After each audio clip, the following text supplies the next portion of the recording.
Shalom bien-aimé, le pasteur Bédi de l'église Miséricorde et Faveur de Dieu. Alors aujourd'hui, je veux m'entretenir avec toi autour de ce beau passage de la Bible tiré du livre de Jacques chapitre 2, le verset 1 qui dit « Frères, que votre foi en notre Seigneur Jésus soit sans acception de personne. » Alléluia, n'est-ce pas que c'est beau?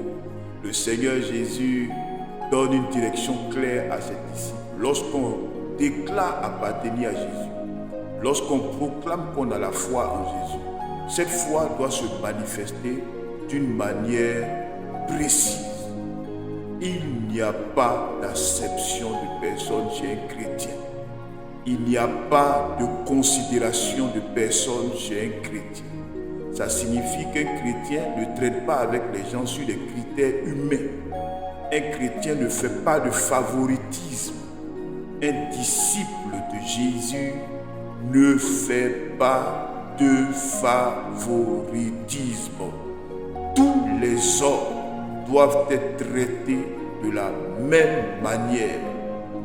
La richesse, les titres, les possessions matérielles n'ont pas leur place dans la manière dont un chrétien traite les hommes. Il traite les hommes simplement comme étant des personnes faites à l'image de Dieu.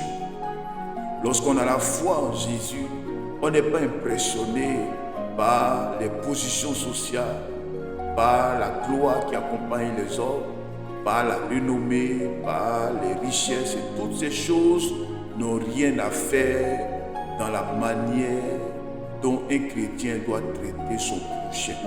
Il n'y a pas d'acception de personne dans la vie chrétienne. Dans l'église donc de Jésus, tous les hommes sont égaux. Lorsqu'on dit que l'heure du culte est à 8 heures et qu'à partir de 8 heures, tous les retardataires doivent rester dehors, cette loi s'applique à tout le monde.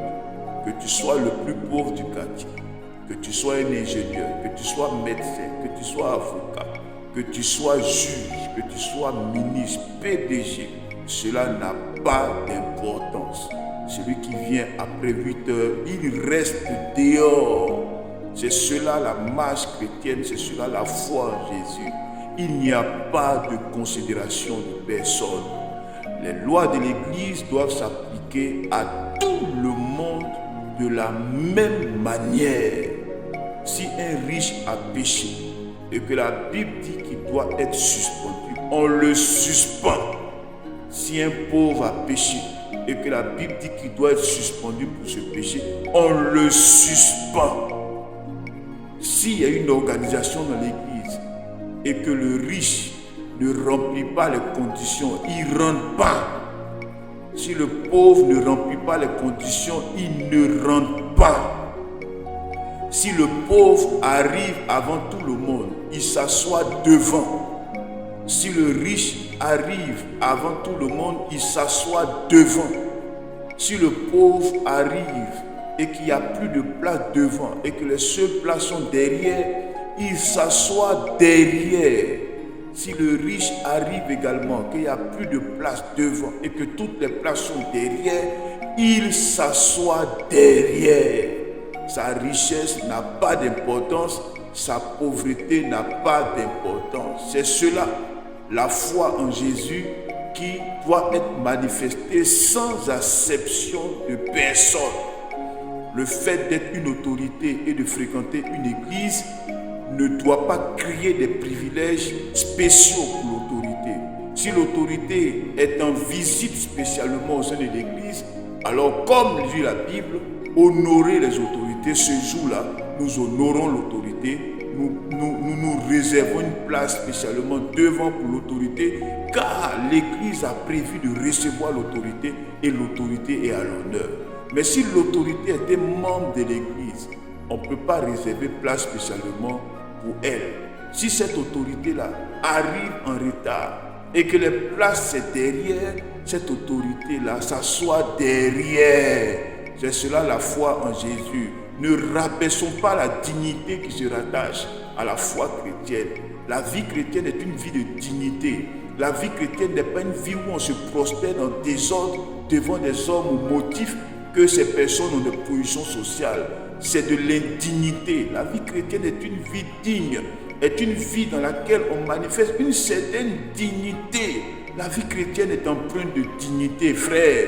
Alors je t'appelle à cette vie de dignité. Je t'appelle à ce respect, ce même respect pour tous les hommes, sans considération de qui ils sont, de leur position, de leur fortune. Cela n'a pas d'importance. Si dans une église on établit qu'une femme ne prêche pas, même si elle est la femme la plus riche du monde et qu'elle est dans l'église, elle ne prêche pas. C'est tout. C'est à prendre ou c'est à laisser. Que votre foi en Jésus soit sans exception de personne. Que Dieu vous bénisse, que sa grâce repose sur vous au nom de Jésus de Nazareth, et soyons des chrétiens dont les manières de faire réjouissent le Seigneur Jésus, notre Sauveur et notre Rédempteur. Que Dieu te bénisse et à bientôt.